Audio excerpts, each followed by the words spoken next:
Oui, donc je vais faire donc une petite vidéo de formation sur ça, comme ça je pense que ça sera beaucoup plus visible.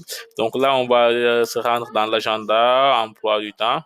Donc là, comme cette année-ci, il y a pas, voilà, ça n'a pas été configuré et ça ne sera pas possible, donc on va choisir l'année 2017. Tantôt, quand je fais les tests, je pense que je vais choisir 2017, quelque chose comme janvier 2017. Voilà. Donc janvier 2017, il n'y en a pas, donc je vais prendre février 2017.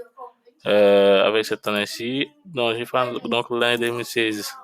Voilà. Donc, l'année 2016, donc là, ça c'est un bon test. Si on choisit l'année 2016, comme ça, on fait voilà. Donc, durant l'année scolaire 2016, ça a été configuré dans cette période. Parce que ça, c'est là où on choisit la semaine à afficher. Quand on choisit, par exemple, le 15, ça nous affiche la semaine où il y a la date du 15. Donc, ainsi de suite. Donc là, ceux qui sont en vert, c'est ceux qui ont été déjà validés. Le fait que on a l'affichage comme ça qui est groupé, cela signifie qu'il y a plusieurs créneaux qui sont ici. Mais bon, c'est normal parce qu'on a choisi toutes les classes. Donc, par exemple, si on choisit juste ce professeur-là, par exemple, ce professeur n'avait pas de cours, ce professeur-là, on va voir celui qui avait le cours, je ne sais pas après c'est quel professeur. Voilà, par exemple, ça c'est un bon exemple. Donc, le prof de SVT, donc lui, par contre, maintenant, là, on ne voit plus qu'un parce qu'il a fait un filtre. Il fait le filtre suivant les classes, suivant le professeur, suivant l'année scolaire et suivant la salle. Par exemple, là, c'est la salle A1. Donc, si on choisit salle A2, c'est 0. Mais salle A1, donc on a ce cours-là. Ici aussi, on peut, c'est la seconde LA. Donc, si LA, donc si on choisit la seconde LA, voilà, donc c'est normal. Voilà. Donc, ce cours-là a été validé, ce cours-là n'a pas été validé. Par exemple, on va regarder le cours validé. Donc, quand on fait ça, quand on clique, il nous affiche cette option. Action, mettre à jour la validation. Quand on clique sur mettre à jour, donc là, ça c'est le cahier de texte. Je pense que c'est quelqu'un juste qui faisait un texte. Donc là, c'est le cahier de texte. On va remplir quelque chose. Par exemple, on va remplir par majuscule. Voilà, quelque chose. Voilà. Bon, pardon. Voilà. Donc, je mets juste un peu de texte là. Je peux même mettre une mise en forme, insérer des choses, tout ça. Voilà. Donc là, on choisit les absents. Donc là, c'est la liste de la classe. On peut choisir des absents. Là aussi, on choisit les retards. Voilà. Donc, et puis, on met à jour. Donc, si on met à jour, donc c'est là que ça sera vert. Voilà. Donc, ici, ça nous a redirigé vers cette semaine, mais comme c'est l'année par défaut, donc on ne verra rien. Donc nous, on va choisir cette année-ci pour revoir ça et puis choisir la salle A1 pour, voilà. Donc ça a été validé. On va prendre celui-là, par exemple, qui n'a pas encore été validé. Si, quand on clique, on a ça. Soit supprimer, soit valider. Supprimer, c'est quand le cours n'a pas été fait et que voilà, si on veut le supprimer ou bien si on s'est trompé, voilà. Donc, pour le valider, quand on clique ici, c'est, voilà, c'est, maintenant là, on met quelque chose ici, voilà. Donc, on peut même mettre une mise en forme gratuite, on choisit les absents et puis on choisit les retards.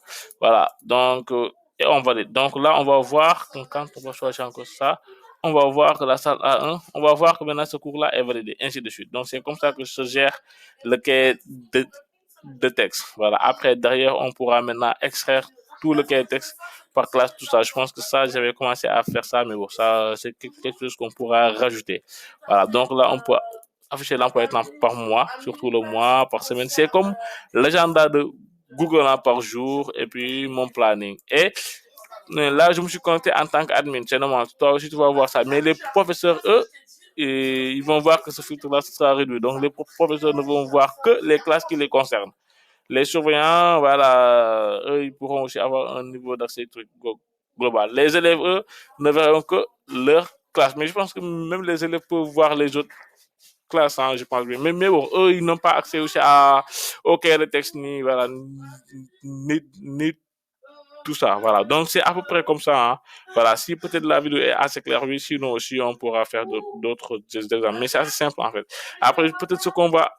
bon, ce que je n'ai pas expliqué, c'est l'envoi des SMS aux parents. Par exemple, si l'élève s'absente, si l'élève s'absente, on va juste aller dans HUD et puis là, on va voir les élèves qui sont absentés. Donc là, c'est la semaine du 2016. Par exemple, si c'était en fait à jour, on allait voir que durant cette semaine, Bon, 2016, est-ce qu'on peut voir cette semaine-là? Voilà. 12, voilà. Voilà. Donc, si on choisit une semaine, on va voir les absents, en fait. Si on choisit une date, on va voir les absents selon cette date. Et puis, depuis là, on pourra envoyer un SMS aux parents, en fait. Les SMS sont déjà configurés. Donc, pour les SMS, c'était ici, en fait, liste des templates. Template, c'est le modèle, en fait, le modèle du texte. Donc, ça, ce sont les absences, en fait. Donc, votre enfant, prénom, nom, a manqué son cours de discipline. En fait, ça va remplacer automatiquement la désignation de la discipline à sa prénom aussi et nom, tout ça. Donc, le parent pourra être à jour. Voilà. Et, bon, après, quand maintenant l'élève va se justifier maintenant, là, on va faire un clic ici et puis ils vont mettre le contenu de la justification. Voilà, par exemple, rendez-vous médical, en fait. Rendez-vous. Voilà. Pardon. Voilà. Je suis un peu loin du clavier. Voilà. Rendez-vous médical. Donc là, on valide. On va voir, en fait, que, voilà, que pour cet élève, ça a été justifié. Donc, là, on a patiné. Donc, ça, on va voir aussi que là, ça a changé de statut. Donc, ici, on peut même lui donner un billet d'entrée, en fait. Donc, il faut juste cocher ici. Et puis, quand on clique, il va faire le billet d'entrée pour l'élève. Par exemple, si c'est un groupe d'élèves et qu'on ne veut pas trop imprimer de documents, on pourra choisir des billets. Mais oh, là, c'est pas possible de le choisir parce que ça n'a pas encore été justifié. Donc, on pourra faire un billet d'entrée pour l'ensemble des élèves qui ont eu une justification. On pourra faire un billet d'entrée unique pour eux ou bien un billet d'entrée par élève et consort. Voilà. Donc, c'était à peu près ça qu'on avait ici. Et puis, bon, ça, c'est quand on veut envoyer simultanément des SMS aux parents, en fait. Donc, là aussi, on choisit pour les envoyer, en fait. Donc, là, vous allez envoyer SMS. En fait, par exemple, ici, après, je peux regarder, mais non. Là, par exemple, ici, en fait, ce parent, voilà, ce parent, en fait, n'a pas, en fait, cet élève n'a pas encore un parent qui a été configuré avec un numéro de téléphone. C'est pour ça, en fait, on a ça. Donc, pas de téléphone pour le tuteur, donc ça. Donc, dès que un numéro de téléphone est associé à un de ces tuteurs-là, on va voir que ça sera actif, en fait. Voilà. Donc, c'est à peu près ça. Voilà.